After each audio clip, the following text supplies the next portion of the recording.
प्रिय भक्तगण, आज हम आपको एक कथा का श्रवण करा रहे हैं जो सुनने मात्र से आपके जीवन में सुख, संपत्ति और धन की वर्षा होगी। तो चलिए कथा को प्रारंभ करते हैं। भगवान शिव माता पार्वती से कहते हैं, इसे सुनने के बाद मानव को कभी आलस्य नहीं आएगा। अक्सर इंसान अपने आसपास ऐसे बहुत से लोगों को देखा होगा जो दूसरों से कम बुद्धिजीवी होते हैं, लेकिन फिर भी वह उन इंसान से ज़्यादा कामयाब हो जाते हैं। तो ऐसा क्यों होता है? क्या उस इंसान की किस्मत अच्छी होती है या फिर ईश्वर ने उस इंसान का अलग से भाग्य लिखा है? हे देवी, इस चीज़ के पीछे क्या कारण हो सकता है, ज़रा सोचिए। तब माता पार्वती कहती है, हे देवों के देव महादेव, आप ही बताएं, मुझे क्या मालूम। तब भगवान शिव कहते हैं, इसके पीछे सबसे मुख्य कारण आलस्य होता है। कामयाब होने के लिए सिर्फ हुनर नहीं चाहिए, उस काम को करने के लिए जोश और हिम्मत चाहिए। अगर इंसान के अंदर जोश और हिम्मत की जगह पर आलस्य है तो आप में कितना भी हुनर हो, वह हुनर किसी काम का नहीं रह जाता। जैसे एक पेड़ को अंदर से खोखला दीमक कर देता है। बाहर से तो पेड़ वैसा का वैसा दिखता है, लेकिन अंदर से वह पेड़ खोखला हो चुका होता है। उसी तरह आलस्य आदमी को अंदर से खोखला बना देता है। उस इंसान का जोश, उस इंसान का फुर्ती अंदर से खोखला बन चुकी होती है। चाहे बाहर से मानव फुर्तीला नजर आए, लेकिन अंदर से आलस्य ने उस इंसान को दीमक की तरह शरीर को अंदर से खोखला कर देता है। फिर भगवान शिव कहते हैं, हे देवी, आज की जो कहानी आपको सुनाने वाला हूँ उसमें आपको आलस्य के मुख्य कारण पता चलेंगे और साथ ही मानव को आलस्य हटाने के लिए कुछ उपयोगिक उपाय बताए जाएंगे। इससे पहले कि आप इस कहानी में खो जाएं, एक बात याद रखिए, इस वीडियो को बीच में नहीं छोड़े, वरना मानव के जीवन में आने वाली परेशानियों को नहीं समझ पाएंगे। अगर आप यह कहानी सुन रहे हैं तो पूरा सुनिए।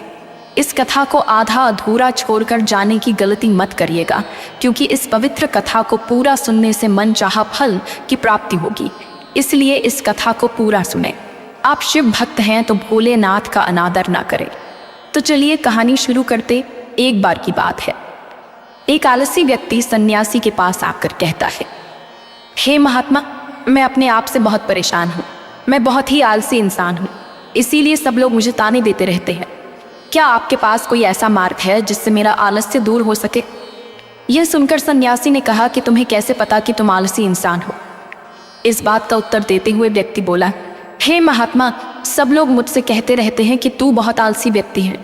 तुझसे कोई काम ठीक से नहीं होता, तू हर काम को टालता रहता है और न जाने तुम क्या क्या कहते रहते हो। यहाँ तक कि मेरे परिवार के लोग भी मुझे आलसी कहकर पुकारते हैं। यह सुनकर सन्यासी उस व्यक्ति से पूछते हैं कि तुम्हारे पास आलसी होने का कोई प्रमाण है? क्या तुम यह सिद्ध कर सकते हो कि तुम एक आलसी हो?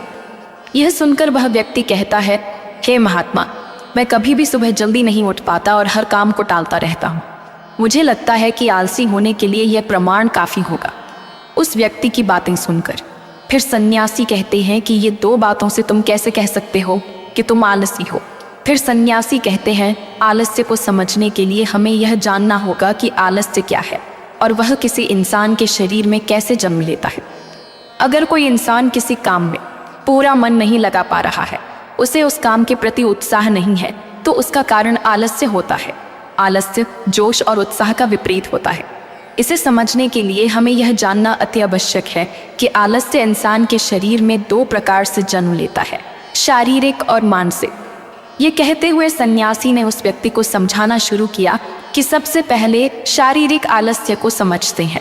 कुछ देर बाद सन्यासी ने अपने शिष्यों की तरफ इशारा करते हुए कहा कि तुम जरा गौर से इन शिष्यों का चलना, उठना, बैठना और लेटना देखो। इन शिष्यों के चलने में एक तालमेल होता है, एक लय होती है, एक आनंद होता है। और जब बैठने की मुद्रा में होते हैं तो इनकी रीढ़ की हड्डी सीधी होती है और गर्दन थोड़ी सी उठी हुई होती है और उनका पूरा शरीर एकदम शांत और स्थिर होता है।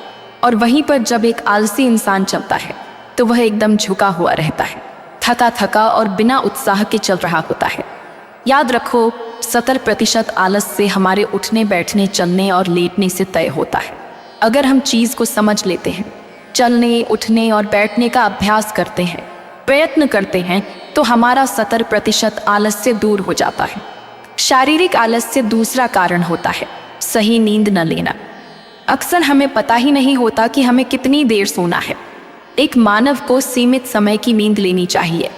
अगर वह सीमित समय से ज़्यादा नींद लेता है तो भी वह आलस्य का शिकार होगा, और अगर वह सीमित समय से कम नींद लेता है तो वह आलस्य का शिकार होता ही है।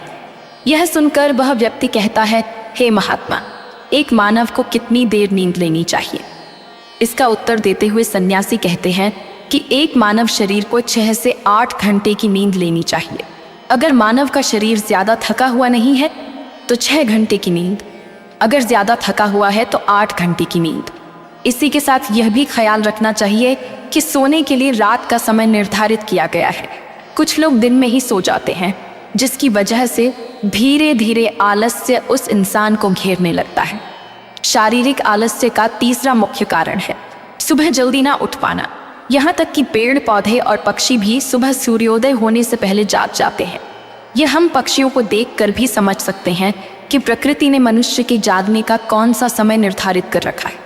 अगर हम सुबह जल्दी उठते हैं, सूर्योदय होने से पहले उठते हैं, तो हमारे शरीर में फुर्ती होती है, एक ताजगी होती है, और हम हर काम में अपना मन लगा पाते हैं। यह सुनकर वह व्यक्ति कहता है, हे महात्मा, लेकिन मेरा काम ऐसा है जो मैं रात में कर पाता हूँ। इसी वजह से मैं रात में सही समय पर नहीं सो पाता और सुबह जल्दी नहीं उठ पाता हूँ। तो जिन लोगों का काम रात में होता है वह सुबह कैसे जल्दी उठ पाएंगे? यह सुनकर सन्यासी कुछ सोच विचार करते हैं और उसके बाद कहना शुरू कर देते हैं, जिन लोगों का काम रात में होता है उन्हें अपना काम पूरा मन लगाकर करना चाहिए। और यदि ऐसे लोग रात में काम करके दिन में भी सोते हैं और सीमित समय की नींद लेते हैं तो वे भी आलस्य से बच सकते हैं। लेकिन रात में जितनी गहरी नींद आती है उतनी गहरी नींद दिन में नहीं आ पाती, क्योंकि दिन में शोर शराबा ज़्यादा होता है, जिससे आदमी गहरी निद्रा में नहीं जा पाता। इसीलिए जो आदमी दिन में सोता है उसे कुछ ऐसी व्यवस्था करनी चाहिए जिससे बाहर का शोर शराबा उसकी नींद में बाधा न बन सके। इसके लिए वो अपने कानों में रुई वगैरह का उपयोग कर सकता है, जिससे बाहर की आवाज़ उसके कानों में न पड़े और वह गहरी निद्रा में सो पाए। शारीरिक आलस्य का अगला मुख्य कारण होता है सही समय पर भोजन करना, और सही भोजन करना शरीर के लिए अति आवश्यक होता है। कुछ लोग ऐसा भोजन करते हैं, उस भोजन में कोई पौष्टिक आहार नहीं होती। अब आप ही सोचिए, जिस भोजन में पौष्टिक नहीं हो उस भोजन में ऊर्जा नहीं होती है। वह भोजन आपके शरीर को ऊर्जा नहीं दे सकती है। अगर इंसान ऐसा भोजन करे तो उसका शरीर किसी भी काम को करने में सक्षम नहीं रहेगा। अक्सर गलत समय पर उल्टा सीधा भोजन करने से आदमी का मोटापा बढ़ता चला जाता है, और एक पतले इंसान के मुकाबले एक भारी शरीर वाले इंसान के शरीर में ज़्यादा आलस्य होता है। इसीलिए ऐसा भोजन करो जो प्रकृति से सीधा प्राप्त हो रहा हो, जिससे पौष्टिक मिल सके। यह सुनकर व्यक्ति ने कहा कि हे महात्मा, शारीरिक आलस्य को मैं समझ गया लेकिन मानसिक आलस्य क्या होता है? फिर सन्यासी कहते हैं कि इंसान को अपने जीवन में बहुत सारी नाकामयाबी मिलती है। जब वो नाकामयाब होता है, किसी काम को पूरा नहीं कर पाता, तो उसका जोश और उत्साह अगले काम को करने के लिए ठंडा पड़ जाता है। जब भी वह किसी नए काम को शुरू करता है तो उसका पिछला काम उसके मन को प्रभावित करता रहता है। इसीलिए वह नए काम को पूरे जोश और उत्साह के साथ पूरे मन लगाकर नहीं कर पाता है, और यही आलस्य का कारण बन जाता है, जिसकी वजह से वह नया काम भी पूरा नहीं हो पाता, क्योंकि उसमें उसका पूरा मन और पूरा जोश नहीं लगा होता है। इसके लिए हमें यह समझना ज़रूरी होता है कि जो पिछला काम हमारा पूरा नहीं हो पाया, उससे भी हमें बहुत कुछ सीखने को मिलता है। उससे हमें एक अनुभव मिलता है जो हम अपने नए काम में लगा सकते हैं। तो पिछले काम के प्रति नकारात्मक नज़रिया रखने की बजाय सकारात्मक नज़रिया रखेंगे तो आलस्य हमारे मन में नहीं आएगा। मानसिक आलस्य का दूसरा मुख्य कारण होता है लक्ष्य का स्पष्ट न होना। यह कहकर सन्यासी उस आलसी व्यक्ति से सवाल करते हैं, मान लो यदि तुम किसी जंगल में फंस गए हो और तुम्हारे पास खाने पीने के लिए कुछ भी नहीं है, तो तुम क्या करोगे? वो व्यक्ति कहता है कि हे महात्मा, मैं जिंदा रहने के लिए उस जंगल में खाने पीने का सामान खोजूंगा। यह सुनकर सन्यासी कहते हैं कि अगर तुम्हें फिर भी खाने पीने का सामान नहीं मिलता, तो इसका जवाब देते हुए वह व्यक्ति कहता है कि हे महात्मा, मैं किसी भी तरह, किसी भी कीमत पर उस जंगल से बाहर निकलने का पूरा प्रयास करूंगा। यह सुनकर सन्यासी कहते हैं कि चूंकि वहां पर तुम्हारा लक्ष्य स्पष्ट है, इसीलिए तुम्हारे शरीर में कोई आलस्य नहीं आएगा। उस समय तुम्हें पता होता है कि तुम्हारे शरीर के लिए अभी सबसे ज़्यादा ज़रूरी खाना पीना ढूंढना ज़रूरी नहीं है। अगर तुम जंगल से बाहर नहीं निकल पाए तो तुम मर जाओगे। जब तुम्हारा लक्ष्य स्पष्ट होता है तो आलस्य तुम्हारे मन में आ ही नहीं सकता। लेकिन हमारे दैनिक जीवन में हमारा लक्ष्य स्पष्ट नहीं होता है, जिसकी वजह से हमारे मन की ऊर्जा इधर उधर बिखरती रहती है। अगर हमारा लक्ष्य स्पष्ट होगा तो कोई ताकत हमें हमारा लक्ष्य प्राप्त करने से नहीं रोक सकती। और इसी तरह अगर किसी काम को करने की हमारे पास कोई ठोस वजह नहीं होती है तो हम उस काम को टालते रहते हैं। उस काम को करने का हमारा मन ही नहीं करता, क्योंकि हमारे मन में ये बात समाई होती है कि इस काम को करके कुछ फ़ायदा तो होगा नहीं। इसीलिए किसी काम को करने के लिए उसकी ठोस वजह जानना बहुत ज़रूरी होता है। बहुत सारे लोग व्यायाम करने की अहमियत नहीं समझते, क्योंकि वह इसकी वजह नहीं देख पाते। वह सोचते हैं कि वह काम करने से क्या फ़ायदा। लेकिन जो आदमी दूरदर्शिता रखता है, जो ये देख पाता है कि अगर मैं आज व्यायाम नहीं करूँगा तो भविष्य में मेरा शरीर कितने रोगों से ग्रस्त हो सकता है, तो ऐसे आदमी के पास स्पष्ट लक्ष्य भी होता है। इसीलिए वो लोग व्यायाम भी करते रहते हैं।